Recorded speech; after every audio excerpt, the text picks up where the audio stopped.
কড়াইতে দেখো পটল ভাজা করছি আর এখানে ভাত হচ্ছে।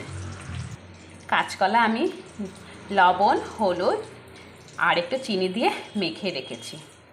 কাঁচকলা কিসে দেব অবশ্যই বলছি। আর এখানে দেখো শোল মাছ, বলছিলাম না গতকাল যে তিন পদের মাছ নিয়ে এসেছি। এই হচ্ছে শোল মাছ এনেছি, বোয়াল মাছ এনেছিলাম আর হচ্ছে কাতলা মাছ। কাতলা মাছটা গতকাল করেছিলাম আর আজকে করবো শোল মাছ কাঁচকলা দিয়ে।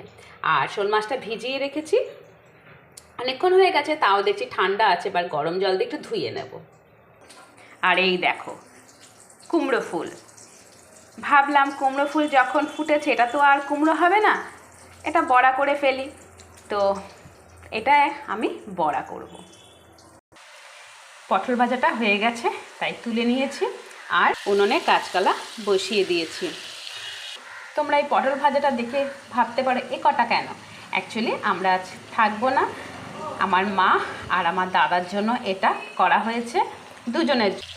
হ্যাঁ বলবে কোথায় যাচ্ছ দিদি ভাই, বলবো অবশ্যই, তোমাদের ভিডিও দিয়ে দেব কোথায় যাচ্ছি। দেখো কুমড়ো ফুলের মাঝের অংশটা আমি ফেলে দিয়েছি, এই যে এটা আমি ফেলে দিয়েছি, তারপরে এরকম দুটো করে নিয়েছি।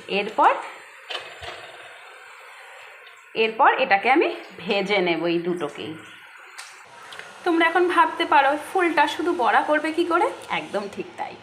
দেখো আমি একটা বাটিতে একটু আটা নিয়ে নিয়েছি আর লবণ আগেই দিয়ে দিয়েছি আর দিয়ে দিলাম হলুদ। এবার এটাকে জল দিয়ে ভালো করে পেস্ট করে নেব।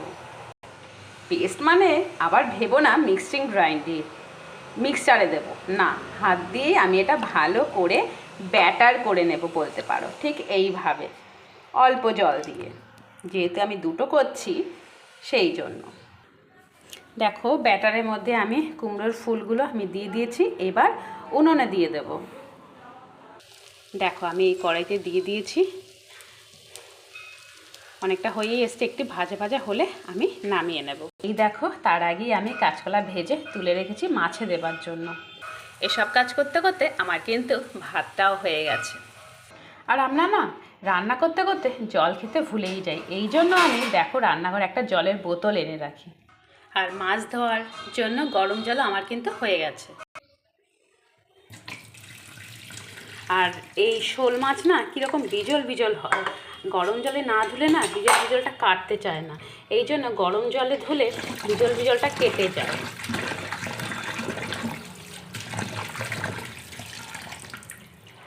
এবার মাছের মধ্যে আমি দিয়ে দেবো, যেহেতু মাছটা ভালো করে ধোয়া হয়ে গেছে, যেহেতু গরম জল দিয়ে ধুয়েছি তো একদম ফ্রেশ লাগছে। দিয়ে দেব লবণ আন্দাজ মতো, যেরকম মাছ সেই বুঝে, আর একটু দিয়ে দেবো হলুদ আর একটু মাস্টার্ড অয়েল, বা বলতে পারো তোমরা সরষের তেল। মাস্টার্ড অয়েল বলতে বলতে না একদম অভ্যাস হয়ে গেছে আমার, সেই জন্যই মাস্টার্ড অয়েল বলি। হলুদটা একটু কমই দেব। আর এরপরে এটাকে আমি হালকা করে ভেজে নেব, কারণ অনেকে জানি না, অনেকে হয়তো কাঁচা মাছ করে, কিন্তু হালকা করে ভেজে নিলে না, ইলিশ মাছটা কাঁচা ভালো লাগে, কিন্তু হালকা করে ভেজে নিলে মাছের গন্ধটা হয় না।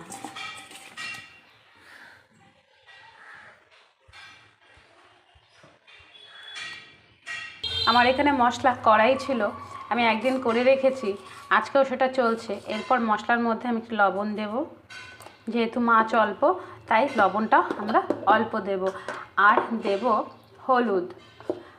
হলুদটা বুঝে দেবে যাতে বেশি না হয়ে যায়। আমি প্রথমে অল্প দিই, তারপর যখন কালারটা যখন দেখি কম আছে তখন আমি একটু বেশি দিয়ে দিই।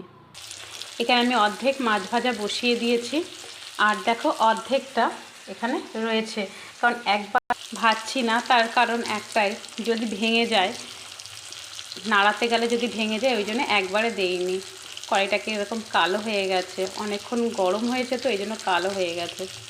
হালকা ভেজে মাছগুলো তুলে নিয়েছি, আর যেই মাছগুলো পড়েছিল সেইগুলো ভাজা বসিয়ে দিয়েছি। দেখো তেল পুরো গরম হয়ে গেছে, জিরা দিয়ে দিলাম, সাদা জিরে, তারপরে আবার ছিটছে, এরপরে মশলাটা দিয়ে দেবো। কেউ আবার তেজপাতা দেয়, আমার যখন মনে থাকে দেই, যখন মনে থাকে দেই না। এবার ভালো করে এটাকে নাড়াবো যাতে মশলার গন্ধটা না হয়।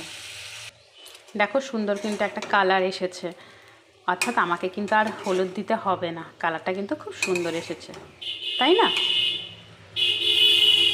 মশলাটা একটু নাড়িয়ে চাড়িয়ে যখন দেখলাম মশলাটা হয়ে গেছে তখন আমি জল দিয়ে দিলাম, আর এখন মাছগুলো দিয়ে দিচ্ছি। দেখো বন্ধুরা, হয়ে গেছে আমার শোল মাছের ঝোল। তোমাদের সকলে কেমন লাগলো ভিডিও অবশ্যই জানাবে, আমার ভীষণ ভালো লাগবে তোমাদের কমেন্ট দেখলে, আর আমিও মনের দিক থেকে অনেকটা শান্তি পাবো, না কিছু তো করছি, পারছি, এতেই আমি ভীষণ খুশি হব। ওকে, চলো বাই, টাটা।